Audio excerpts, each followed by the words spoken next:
Gilgeous Alexander. Shabbat for three. Bingo! Carter will get it for the win. Got it! He is hard to believe. Here's Jordan. Yes. The Magic, a 360 turn with the dribble. Magic down the middle. Gives underneath to Worthy. Slam dunk. Third in the corner. Double fake.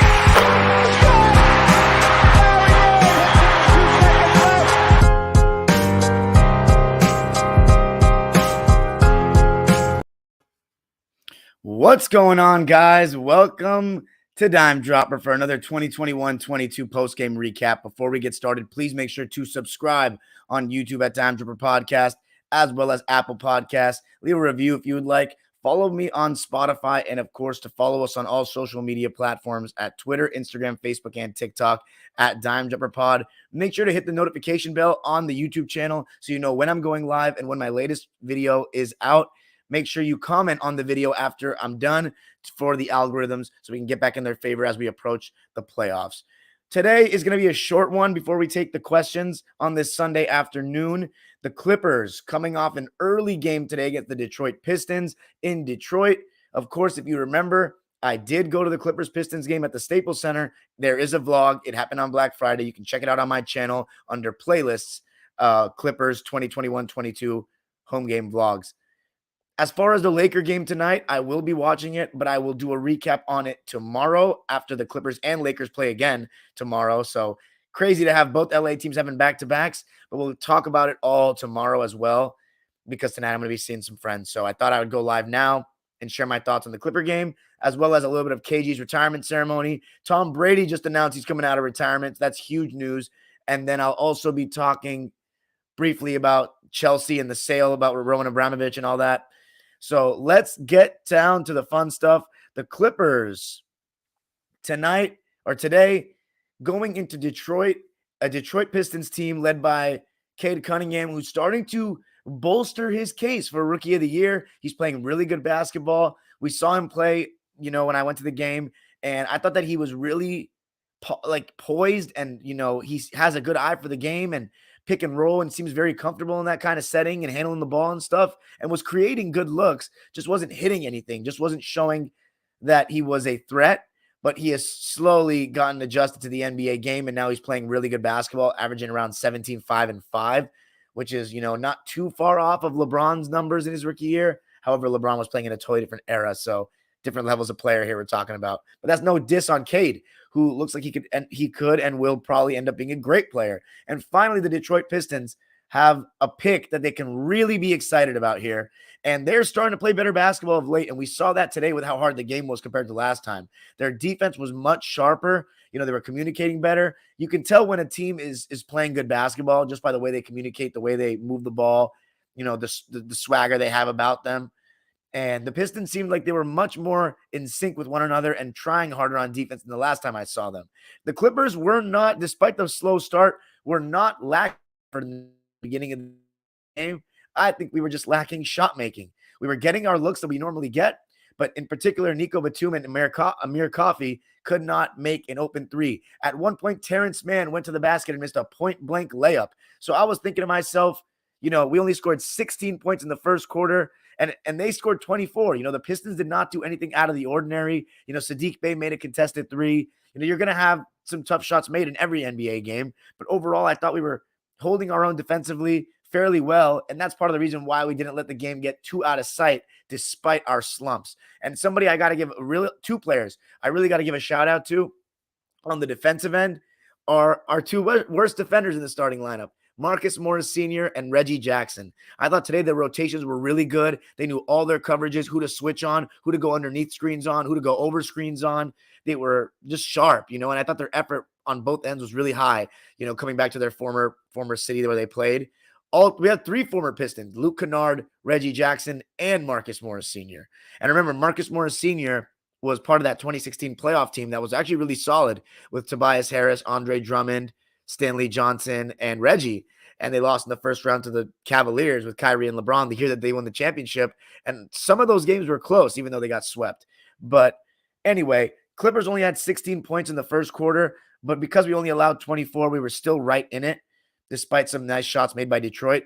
And in the second quarter, we stepped up a little bit offensively, had 23 points in that quarter, but still just could not get much going. It just didn't feel like we could make a run. We were down 53-39 at the half. There just wasn't many bright spots to talk about. Cade Cunningham, he had this nice post-up move too. I think it was on Brandon Boston Jr. who got 7 minutes today. And again, only 1 of 3. Didn't really get a chance to get in any rhythm and didn't make shots when he was in, made 1. But he took him to the post and got an and 1, and I was really impressed by that.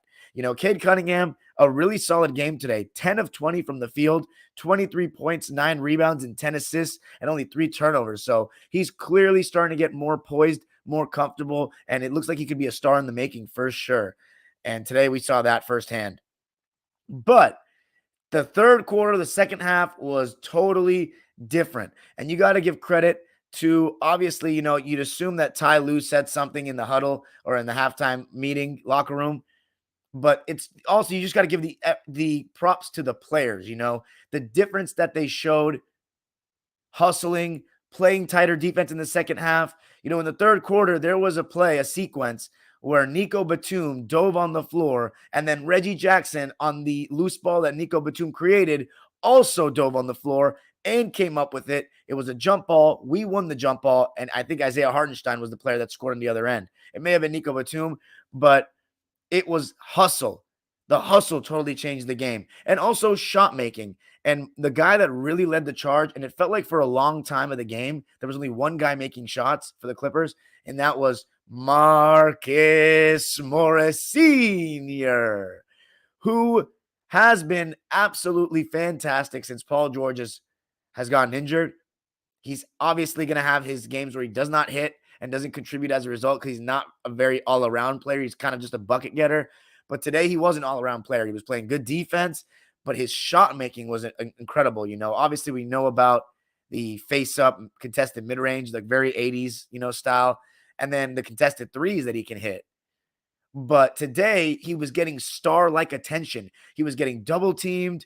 He was getting loaded up on. And how do you combat soft double teams and loading up? Contested mid-ranges. And that's in terms of scoring if you don't want to give up the ball. If you want to give up the ball, you got to cut middle and flash middle when they load up. Because loading up is basically what they say you couldn't do back in the day, even though teams used to disguise it in the 80s and 90s. But when you leave your man and just guard an area, just basically guard where you think the offensive player is going to make his move. And Marcus Morris Sr. combated that with his contested mid-ranges. And Isaiah Hartenstein, who came in the third quarter, I thought him and Zoo both played well today as the game progressed especially. But Isaiah Hartenstein in the third quarter did a really good job of flashing middle, and he got a floater or two off of that when Marcus Morris Sr. was getting loaded up on. So I thought Isaiah's activity was really good as usual. His defense was good as usual. He finished with 12 points and 4 rebounds on 5 of 7 shooting in just 17 minutes. So that's the type of impact you want to see from your backup center. Isaiah's been doing it all year. He had a little rough stretch right after he came back from injury, but he's really started to play better again, including the game I was at the other night against Washington where he was much better than Zoo was. But that was Zoo's worst game of the season for me. Reggie Jackson, another player that really got better as the game went on. His floater started going. He hit 3 of 7 from deep. I'm pretty sure the majority, 2 of those at least, were in the second half. He finished with 15 points, 8 rebounds, and 9 assists, and only 1 turnover. So that's something I've been very critical about with Reg, that he turned the ball over too much. He's very careless sometimes, but tonight he was not dilly-dallying on the ball. He made quicker decisions. He made smarter decisions, and that's reflected from the stat line. And, of course, the win. And we were able to take the lead in that run with Senior, with Reggie. But a guy, again, by the way, guys, the Clippers were down by 18 points today. So we were, we looked like we were not going to win this game. 18 points. But we stuck with it, and you just know that this team is not going to quit. You know how resilient this group is, especially when we don't have Kawhi and Paul George. There's no quit in this bunch. And somebody, 10 of 30 from 3, that's part of the reason why we didn't beat them by more. The Clippers, that's what they shot today, 10 of 30. But we were good at the line, shooting 16 of 20, which is huge. Overall, shot 45% from the field, and also got 9 more shot attempts than Detroit. So in a game that's only decided by 4 points, we had 9 extra shot attempts to the Pistons. And you got to give credit to guys working on the offensive glass, one of which was Ivica Zubac, who had 4 offensive rebounds and 15 rebounds overall in the game. So Zoo continues to show that he can be a double-double machine when given 30 minutes consistently. He had 14 and 15 today and was 6 of 11 from the field. And Zubac is averaging 10 points and 8 rebounds, but he only averages 24 minutes. So if you gave him 5 more minutes, I guarantee you that's 2 more rebounds. He'd average a double-double. But Luke Kennard was the guy I was going to say has been so pivotal in so many of these comebacks the Clippers have had this year. He legitimately looks, when he shoots the ball, I think it's going in every single time. And today was just kind of not much difference. 6 of 13 from the field, 4 of 7 from 3. He was part of the push. And in the third quarter, we outscored the Pistons 31-19. That totally flipped the game, and we rode it out. 36-30 in the fourth. I thought we made it didn't get too close down the stretch. We were just able to take care of business, lock in on defense. You know, the Pistons only scored 49 points in the second half, which is not like an insanely low amount or anything like that. But I'd say it's probably slightly below average for today's NBA. And, you know, the Pistons aren't a very good team. They're 18 and 50, but they have been playing better lately. And we are very shorthanded still. So the fact that we were able to just go out there and get the job done, even when shots were not falling, was really big. So the final 106-102 from the Little Caesars Arena in Detroit. The Clippers move on to 36-34. Damn, guys, that's 70 games. We only got 12 games left in the season, y'all. Wow, it's flying by. I've obviously been to, I think, 19 games this season. So that's my career high. I'm going to go to game number 20 on Wednesday against the Toronto Raptors. So a vlog will definitely be out then. I haven't seen the Toronto Raptors play since I've only seen them once, and that was with Chris Bosh, and they kicked our fucking ass in 2009. But yeah, Reggie Jackson hitting the 27-foot step back jumper to give us a 4-point lead when we were only up by 1 with around a minute 40 left was huge. And then Marcus Morris Sr. hitting that step back mid-range with around 36 and a half seconds left really sealed the deal for us. So Marcus Morris Sr., easily my player of the game today. 31 points, 7 rebounds on an efficient 10 of 19 from the field and 60% from deep on 3 of 5 and 8 of 8 from the line. You do not hear Marcus Morris Sr. getting to the line that much because he does not get to the rim like that. He does not have the quick first step. He doesn't have a great handle. But today he actually, on one play against Corey Joseph, he did something that I really enjoyed. You know, typically we see Mook take advantage of mismatches with the post game, which is traditional. But he at one point just went right at him, face up, right into his chest, and just like bullied him and ran him over like a bulldozer and scored. And I thought that was awesome, seeing a little difference in, you know, ways to score from Mook. Zubac, as I said, 14 and 15. Reggie Jackson, 15, 8 and 9, as I said, on 6 of 16 shooting and 3 of 7 from deep. Amir Coffey didn't shoot very well, wasn't his best game today. But as always with Brewmaster, you can always rely on his defense to be solid and for him to give good effort. And God, I'm stupid because I just realized I did not hit record for the podcast version, but oh well, we can maybe do a strictly YouTube one for this. Anyway, as I said, Luke Kennard, 16 points. Somebody that was a little bit quieter today, Terrence Mann, 6 points, 2 of 3 from the field and only 23 minutes played. And then Nico Batum, only 2 points on 1 of 6 and 0 of 5 from deep. But don't get me wrong, Nico made his impact felt in the second half on the defensive end. For the Pistons, as I said, Cade Cunningham, 23, 9, and 10 on 10 of 20 from the field. Marvin Bagley, who came over in the trade from Sacramento, actually had some really decent moments today. He was +1 when he was on the court. He had some nice jump hooks. So maybe there's still some hope left for Bagley. Maybe Cade Cunningham can be the guy that pushes Detroit forward and tries to revive this franchise, who are a top 10 franchise historically in the history of the NBA. They're one of the original franchises. They made it to the playoffs in 1968 with Dave Bing, who, if you don't know about, definitely check him out. They made some references to him today, how he was the only rookie of the year besides Grant Hill for the Pistons. So Dave Bing, if you want to see how he played, go check out my Dime Dropper Time Machine series. He's involved in episode 1, 69 All-Star game, and he's also involved in Kareem's first game, episode 2. So he's a player, man. He does some spectacular things that I highlight. And then, of course, we know the bad boys. We know they had Bob Lanier. And then, of course, the 2000s Pistons that were an Eastern Conference Finals team every single year. So this recent era has just been the worst era of Pistons basketball, even though they had some dreary times before Dave Bing showed up in the 60s. But Cade Cunningham may be that guy that revives this. Jeremy Grant's a very solid player. Sadiq Bey can shoot the hell out of the ball. Whether he's going to be a bench player going forward on a team that can contend for the playoffs or play-in or a starter will remain to be seen. But other than that, they're going to have a very high draft pick again this year. So if they can find a guy to pair up with Cade, that would be fantastic and ideal. And I think Isaiah Stewart, who didn't play today, is also a really solid player. But Marvin Bagley, 15 points, 8 rebounds on 7 of 13 shooting. Jeremy Grant, 21 points, 5 rebounds on 7 of 15 shooting and 4 of 8 from 3. Corey Joseph, 10 points, 6 rebounds, 4 assists on 3 of 10 from the field. So we did a good job on him. And then Sadiq Bey, 13 points, 8 rebounds, 3 of 11. So we did a good job containing him. Let me just talk about also a guy by the name of Kevin Garnett. Kevin Garnett got his number retired an hour ago. I watched the whole ceremony. It was beautiful. Paul Pierce was there. Kendrick Perkins was there. James Posey was there. Leon Poe was there. Eddie House was there. But more importantly, Ray Allen was there. So that was, and they had a group hug at center court. That was really interesting, just, with all the beef throughout the years, to see them kind of embrace one another. Will Ray Allen get his number retired in Boston? Most Celtics fans seem to say no.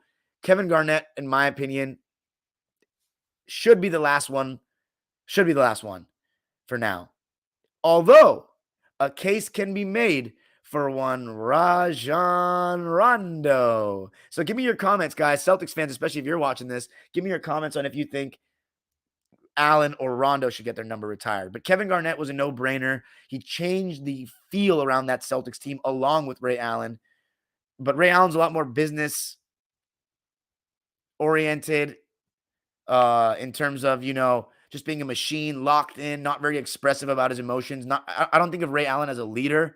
He did lead those teams in Seattle, but I don't know if he was the vocal leader or anything like that. If he was the type of guy that said, guys, get on my back. We going places. Get on my back in this game. I'm going to take you past the finish line. Kevin Garnett is that guy. Kevin Garnett is one of those guys that not only did that, but he was so expressive. He talk about wearing his heart on his sleeve. Kevin Garnett was that guy to a T. And I really, as an emotional guy myself, a person that wears his heart on his sleeve, can't hide his emotions, plays with emotion. Kevin Garnett was somebody that was really relatable in that sense. I'm not a trash talker when I play like that, but I'm into the game. And Kevin Garnett was somebody I so thoroughly enjoyed watching. I never took it for granted. I wish I could have been live and doing Dime Dropper in an era like that with guys like that. So tough. I do think that there is a little smidgen of a fake tough guy with KG sometimes, that he wasn't about all the smoke that he always suggested he was. But as far as this era, he would definitely be like a tough guy for sure. And he was always willing to trash talk and get into it with players. He was incredible. He was incredible. His post game, his skill, his pick and pop game, his ability to guard everybody. Literally a guy that could guard 2 through 5. You know what I mean? Against most guys. And he would be perfect for this era as a 5. But he's just one of the greatest power forwards of all time. I do consider him more of a Timberwolf than I do a Celtic. He's definitely an all-time Celtic. He clearly has more love for that franchise, does not mess with Glenn Taylor, the owner of the Wolves. Definitely misses with Wick Grossbeck, Danny Ainge, and the Celtic culture. And he brought some of that Celtic culture back. He brought that pride back. I'm not saying Paul Pierce didn't have that pride, but he gave him a team to contend again. And he did it on the defensive end. Wick Grossbeck said something about, we haven't seen this kind of defense since Bill Russell. I haven't watched the 80s and the 90s and the 70s really in full. However, it is safe to say that Kevin Garnett could be the best defender in Celtic history as far as big men after Bill Russell. He probably is. With all due respect to Kevin McHale, Robert Parrish, and Dave Cowens, who were exceptional in their own right, and Satch Sanders as well. But Kevin Garnett, it was awesome, guys. Go check that out. It was really cool. He cursed like a sailor, like he always does. And I was just touched. Seeing the players of my childhood get their numbers retired makes me feel a little bit old, but it's also just, it's awesome. Last couple of things I wanted to say. Chelsea, my favorite football club. I still haven't watched the game from this weekend, from this morning against Newcastle, so please don't give me any spoilers. But, with the whole Ukraine-Russia thing and our owner being Russian and Roman Abramovich is being forced to sell the club, it's really saddening. But it is what it is. It just makes me nervous who's going to get this club next, because despite the fact that Chelsea wasn't as dog shit before Abramovich as people think, we were not the empire that we are now, the worldwide empire. Who knows if I would have been a Chelsea fan, even though my aunt lives in London and closest to Chelsea. Who knows if I would have even been a Chelsea fan had Roman Abramovich not purchased the club and done what he had done with them.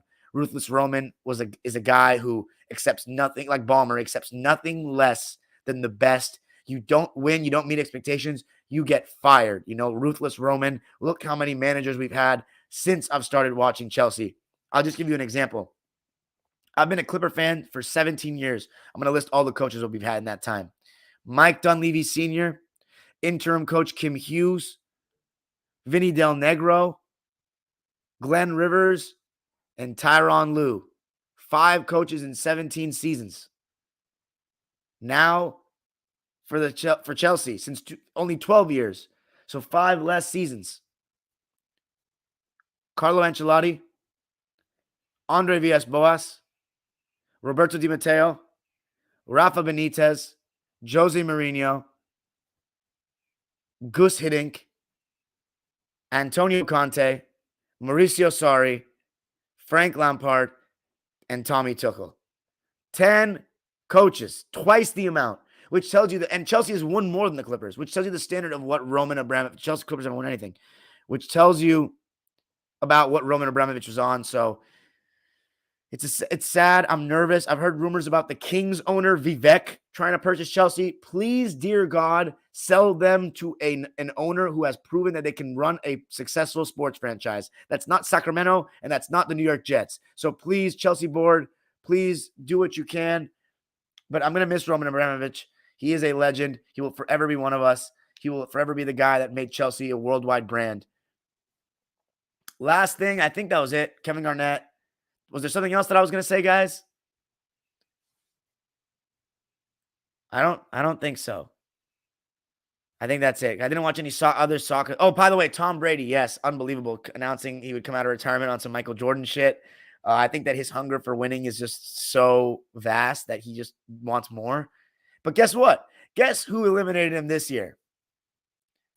The Super Bowl champion Los Angeles Rams. Whose house? Don't think we forgot. And don't think that we're still not celebrating and feeling like champions every single morning we wake up here in Los Angeles. We are the champions. We're to Freddie Mercury. So Tom Brady, you can come back and try to get it. But guess what? We can knock you out and retire you again.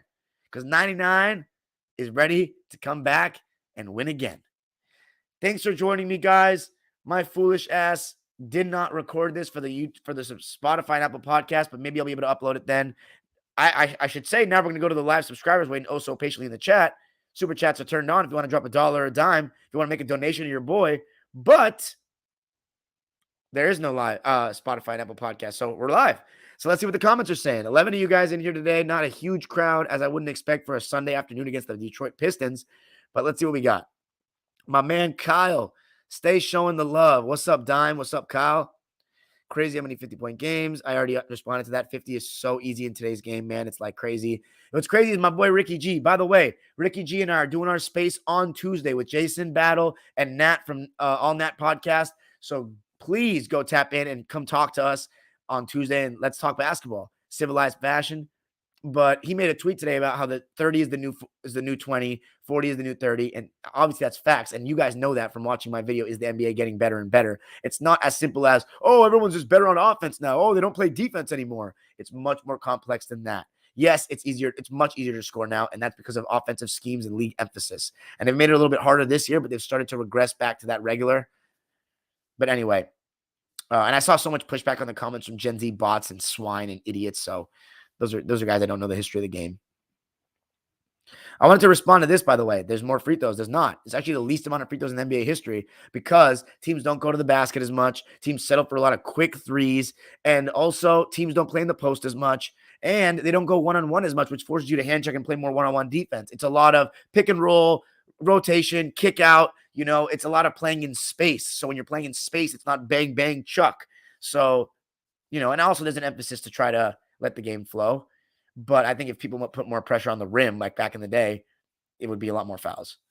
Because there's so many ticky-tack fouls on the perimeter and touch fouls off the ball, unless you're Steph Curry, who doesn't get them like the other players for whatever reason.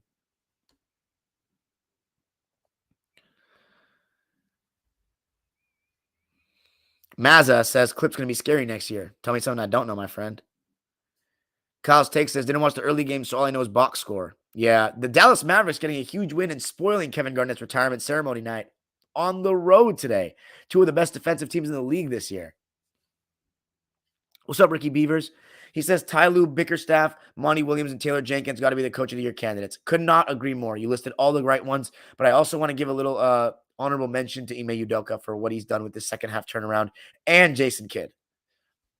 But I agree that the ones you picked are the best choices. I think Taylor Jenkins is my pick. I also think Steve Kerr's done a good job. Kyle's take says, watched a few Pistons games. Cade looks like he has that it factor. King Charles says, Luke. Damn right. Kyle says, this is a really tight coach of the year race. All those coaches have a really good argument. Facts. Thoughts on Golden State Milwaukee yesterday? Honestly, the best Golden State has played since October to December. No liabilities, and everyone played well. I watched the highlights. I was really impressed with Klay, and I was thinking, like, you know what? Klay may not be the same Klay Thompson, but he is going to have games. I mean, and that's not to say he can't reach that level again. I just don't think he'll reach it this season. I think he's going to need a full training camp and everything, but he's going to hit big shots in the playoffs because he is a big game player and he has experience. He's not afraid. He's going to get hot. He's going to have some games where he wins them because of him. Single-handedly at times. I shouldn't say single-handedly, though, because last night, Curry just showed everything I say about him to a T. He only shot like 6 shots, and it was all because of him that they won. All the space that was created because of him. They're face guarding him. Everyone else is getting open shots. Poole, Klay, everyone. And that's because Curry is so okay with that. He didn't hijack the offense. He just played his game and moved without the ball, and the Warriors won by 20. And what do I always say about star players? The final score tells you a lot more than the box score. Because if you play that many minutes and suck, you will not win. If you play that many minutes and are trash defensively, you will be subbed out. You don't just play a lot of minutes and you play like ass and everyone else bails you out. That's not how that works when you're a star. That shit happens because of Steph. I say it so much, and I'm going to keep saying it. But I didn't watch the full game because I was watching UCLA versus Arizona in the Pac-12 championship. By the way, NCAA March Madness coming up. My boy Asher is definitely going to be corresponding with me on a lot of these recaps, and we're going to be talking about March Madness and the tournament a lot more and less NBA in this next month because, I mean, come on, there's nothing like the NCAA tournament when it comes to a yearly event when it comes to basketball. And I don't know the tendencies of teams, but I'm going to comment on what I see. Right, I'm going to do my best. And then I'll still talk about basketball here and there. Just it's going to be like after NCAA, you know what I mean? In the recap. So I'll still do Clipper and Laker games, but NCAA will come first in the order when I recap games. Although I won't be able to go as in-depth because I don't know the tendencies. I haven't watched them all season. But UCLA, bringing back my 2 schools, UCLA, USC, both in the tournament because my dad went to both. I know that sounds contradictory, but he did. And I'm more of a USC guy. My sister goes to UCLA, and their basketball program is something I've watched since I was a kid. They got a really good chance this year. They ran back the same exact team from last year with all returning players, Juzang, Tiger Campbell, Cody Riley, Jaquez, and they got a good chance. We'll see. This year is as open as I've ever seen it. No team stands out. I watch Gonzaga play live. They don't stand out to me, and I think there have been better Gonzaga teams that have failed to win, including the one last year with Jalen Suggs and Corey Kispert. But USC, I think, could make some noise, but they could also lose in the first round. So it'll be interesting to see how it all shakes out. It's going to be an exciting tournament, as it always is. And this is the first year where I think they'll have full fans. Was it full fan capacity last year? I don't know if it was, but I'm very excited to see how UCLA and USC does. What's up, Jordan Francis? By the way, Arizona, that Kokolo guy, I don't know if I'm saying it right, the African guy, he was so impressive. Make sure you remember that name for this tournament. He was blocking everything, and he had a really nice seal in the post, great fundamentals, turned as he received the ball and dunked. It was beautiful. It made me say that NBA players need to watch some film on this guy. Ricky Beaver says, Luke's game is starting to grow on me. I wasn't too fond of him initially. Brent says, what's up, my man Brent? Says Ricky Beavers, it's weird. The guys we weren't fond of at first, like Batum and Luka, become irreplaceable now. Who wasn't fond of Batum at first? He was amazing from the beginning.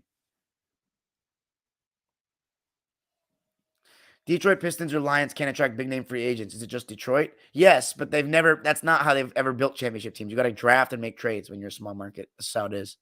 And it's even harder now. Kyle Dominic Hughes says, Allen, if not Boston, where should Ray Allen retire that jersey? Seattle.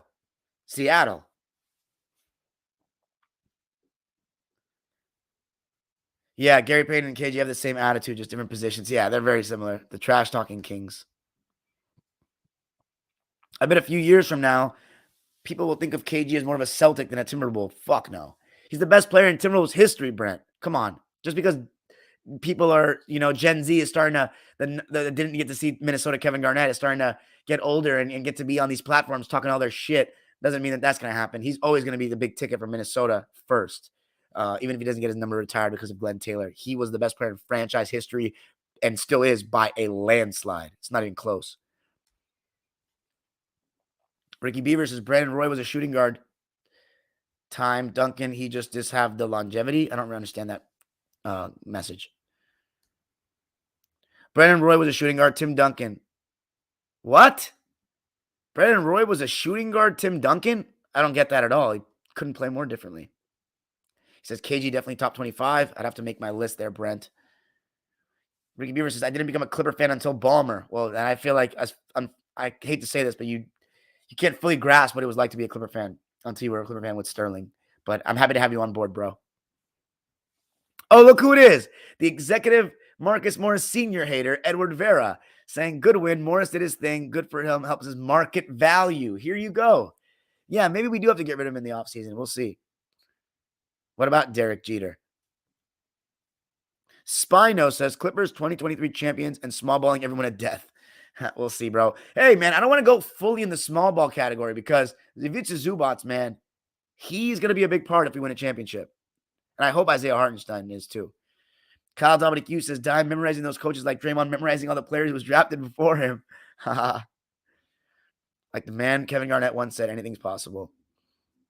Ricky Beaver says, I'm not mad at Brady for retracting his retirement because once he retires, there's no coming back. Brent says, I think Chiefs getting Von Miller. I really hope not. Here we go again with your Luka cocksucking, Edward. If healthy next season, I wish the Clippers would go out and get Ricky Rubio. He'd fit perfect on this team. That'd be nice. Brent says we'd have too many guards and our team doesn't really need a point guard. That's why the Rondo thing failed. That's also a fair point. Clippers scouts need to get on Jaime Jaquez. He looks special. I love his hustle too, and he plays two-way basketball. My only thing is he too slow and too small to play forward in the NBA? That's my question. Not too small, but is he too slow to play small forward in the NBA or a small ball four? Is he too short to be a small ball four? That's my thing. I don't know. Kyle says, is Steph the only star that's notable for moving off the ball? Is there any other star who's moving without the ball is going under the radar? Not in this era, but Rip Hamilton was. Ray Allen was when he went to Boston especially. Larry Bird. I think Kobe and Michael Jordan are really underrated in that aspect. But yeah.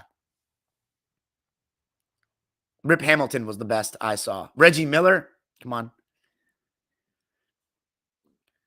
Edwards says, not true. This team needs another work. He's a flop now. Okay. What do you think about Chet Holmgren and Paulo Banchero? Do they look like future NBA stars?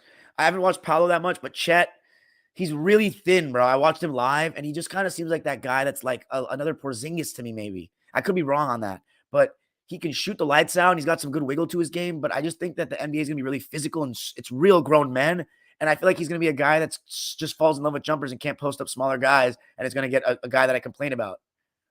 That's how I feel about him. You already know, says Luka was clutch in the fourth.